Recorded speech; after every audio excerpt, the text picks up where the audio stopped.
چې هغوی په ځان باندې بعضې څیزونه حرام کړي وو، حالانکه د الله د طرف نه حلال څیزونه وو، خو دوی په خپل ځان باندې حرام کړي وو. بعضې څیزونه حلال هغه یې په زنانو باندې حرام کړي وو، او په بعضو زناورو باندې سورلي چې کوم دي حرامه ګڼله.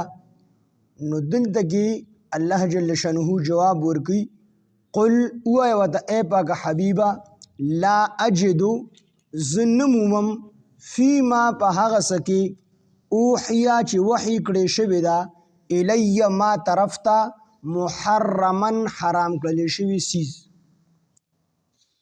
تاسو کوم څیزونه په ځان باندې حرام کړي وو، نو دا خو تاسو په ځان باندې حرام کړي دي، الله نه دي حرام کړي. ځکه چې ما ته کومه وحی شوې ده، نو په هغه وحی کې ما ته دا تاسو چې کوم څیزونه حرام ګڼئ، نو د دې د حرمت څه ذکر الله ما ته نه دی کړی. نو دې چې کوم څیزونه حرام کړي وو، حرام نه د الله د طرف نه دي، په زور په ځان باندې حرام کړي وو. نو دا اختیار صرف الله ته دی، یو څیز حلالول یا حرامول. حرامول یا حلالول دا صرف الله رب العزت کولی شي، بل چاته دا اختیار نشته دی. البته علما خلکو ته ښایي چې دا څیز حرام دی، حرامي نه، دا څیز حرام دی او دا څیز حلال دی. علامه انور شاه کشمیري رحمه الله مخکې څه خلک راغونډ شو او د سود څه ډېر صفتونه یې شروع کړه، د سود دپاره څه جدا لارې جوړې کړې وې، او هغه ته دا خبرې په دې انداز سره کولې چې د انور شاه کشمیري رحمه الله فتوا د جواز راکړي چې موږ ته ووایو چې دا کار ستاسو جایز دی. نو ډېر څه صفتونه او ډېر څه په بله طریقه باندې راته وشو، د سود صفتونه یې شروع کړو. علامه انور شاه کشمیري رحمه الله ته وفرمیل، وی ظالمانو، وی تاسو د مولا سټ د جهنم پول ولې جوړوئ؟ وی زما سټ د جهنم پول ولې جوړوئ چې زما په سټ باندې خپکې دی جهنم ته ودانګئ، جهنم ته به تاسو هسې دانګئ، نو زما دا سټ د جهنم پول مو جوړوئ، ډایرکټ ورته ورودانګئ.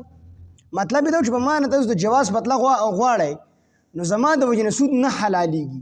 خو زه ووایم هم چې دا حلال دی، خو دا نه حلالېږي، ځکه د حلال او د حرام اختیار د چا سره دی؟ د الله سره دی. نو الله څیزونه حلال کړي وو او دی حلال څیزونه په ځان باندې حرام کړي.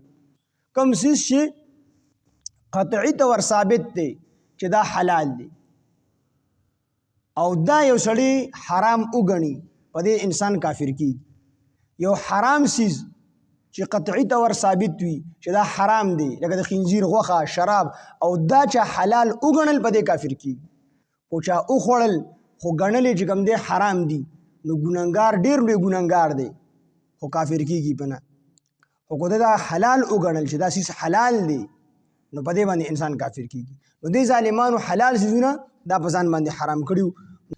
زه په دې کې دا تاسو چې کوم څیزونه په ځان حرام کړي دي، نو وحي په نبي علیه السلام راتله، نو زه په دې خپل وحي کې ماته یو څیز نه دی معلوم، مطلب یې دا و چې دا څیزونه حرام نه دي، تاسو په زور په ځان حرام کړي دي.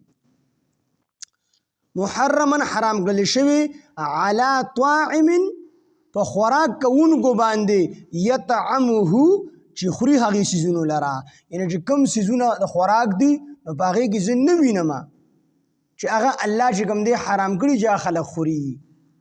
کوم څیزونه؟ الا مگر ان یکونه دا چې وي میتتن مرداره، نو مرداره حرام ده. نبی علیه السلام ما ته وحي کې مرداره ښودلې شوې ده چې دا مرداره دا حرامه ده. مردار حلال زناور دی، خو د ذبح قابل دی، او چا ذبح نه کو بغیر د ذبح نه مړ شو دا حرام دی. نو مرداره حرام دی، د مرداره ویلی شي دا مرداره حرامه ده. او دم مسفوحه او بهیدونکي وینه، بهیدونکي وینه دا چې کوم دی حرامه ده. چې کومه ټوس وینه وي دا حرامه نه ده. اوس د جګر وینه شوه، دا جګر چې د جګر، نو دا جګر په خپله باندې وینه ده. دغه رنګې آینه، دا آینه، نو آینه چې ده دا په خپله باندې وینه ده، نو دا حلاله ده، ځکه چې دا بهیدونکي وینه نه ده، دا ټوس وینه ده. نو بهیدونکي وینه چې کوم دی حرامه ده. یا هغه وینه چې سړی څاروي حلال کې وینه دې وبهیږي، کومه وینه په رګونو کې پاتې شوله یا کومه وینه په غوښه کې پاتې شوله، دا حرامه نه ده، حلاله ده. که یو سړی دکه غوښه راولي پخی کې ویخوري، دا حلاله ده، جایز دی. خو چې کومه بهیږي وینه، دغه بهیدونکي وینه چې کوم ده دا حرامه ده. او دم مسفوحا او بهیدونکي وینه دا حرامه ده. او لحم خنزیر غوښه د خنزیر. نو دلته کې ذکر د غوښې دی خو مراد ته ټول خنزیر دی. خنزیر دا نجس العین دی، د هر جز پلید دی، د یو جز نه د څوک فایده نشي اخیستلی. هر جز د خنزیر دا پلید دی. د سرمن سړی د باغت وکي رنګېږي وچېږي دا په کار نشي راوستلی. سرمن هم په کار، چربي هم په کار نشي راوستلی، پټې هم په کار نشي، د دې هر یو څیز پلید دی. او لحم خنزیر یا غوښه د خنزیر فانه رجس بېشکه دا پلیتی ده. او فسقا یا ګناه ده، یا ګناه اوهله چې اوچت کړی شوي وي، اواز اوچت کړلی شوي وي لغیر الله د غیر الله به په هغې باندې. یو څاروی دی او یو سړی ذبح کوي او په ځای د بسم الله الله اکبر دی به د یو بوت نوم والي، یا به د پیر بابا نوم والي، یا به د میا بابا نوم والي، یا به د دیوانه بابا نوم والي چې د هغه په نوم یې ذبح کوم، دا مردار دی. د ټولو نه ړومبې پلید چې دی هغه میته ده، یعنی مرداره ده. او د دې نه زیاته پلیده دا چې کوم دی وینه بهیدونکې وینه ده. او لحم خنزیر او د ټولو نه زیات پلید دا د غوښه د خنزیر ده، یا د خنزیر هر جز دا پلید دی. او بیا د ټولو نه زیات پلید څیزو هغه ځناور چې په هغې باندې نوم د غیر الله اخیستلی شوي وي نو دا هم حرام دي.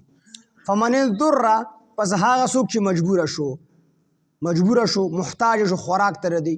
تاسو ته ما ویل چې داسې محتاج شو چې دی مري په دې حرام څیز نه خوري نو دی مري، په دې خوراک حرام څیز نه څکي نو دی مري. نو په دې حالت کې بیا د اجازت دی چې په دوره مقدار سره دی خوراک وکړي یا څښاک وکړي چې صرف دی په ژوندی پاتې شي. او دویم شرط ورله دا دی چې دی د لذت د خوند دپاره نه خوري بلکې صرف د خپل ځان بچ کولو دپاره خوري، نو دا د ده لپاره بیا جایز دی. فمن اضطر دا مخې ته چې کوم څیزونه دي نو الله وی دا حرام دي، نبی علیه السلام وی دا حرام دي، الله وی دا حرام دي. فمن اضطر خو د دې حرامو څیزونو نه، فمن اضطر پس هغه څوک چې مجبور شو محتاج شو دغه حرامو څیزونو ته. دی وږی دی بل څیز نشته، د خنزیر غوښه پرته ده، دی تږی دی بل څیز نشته، شراب پراته دي یا بهیدونکې وینه چې کوم دی پرته ده، بل څه نشته دی د تندې په صورت کې. او دی مړ کېږي دومره زیات تږی شوی دی، نو دی دغه وینه هم څکلی شي او دی دغه شراب هم څکلی شي، خو په دومره مقدار کې چې صرف دی په ژوندی پاتې شي او دویم د لذت لپاره یې نه څکي. نو فمن اضطر پس څوک چې مجبور شو د حرامو څیزونو ته محتاج شو غیر باغن چې دی نه خوند اخیستونکي وي ولا عاد او نه زیاتې کوونکي وي، تجاوز کوونکي وي. نو فإن ربک غفور رحیم، بېشکه رب ستا بخښونکی مهربان دی.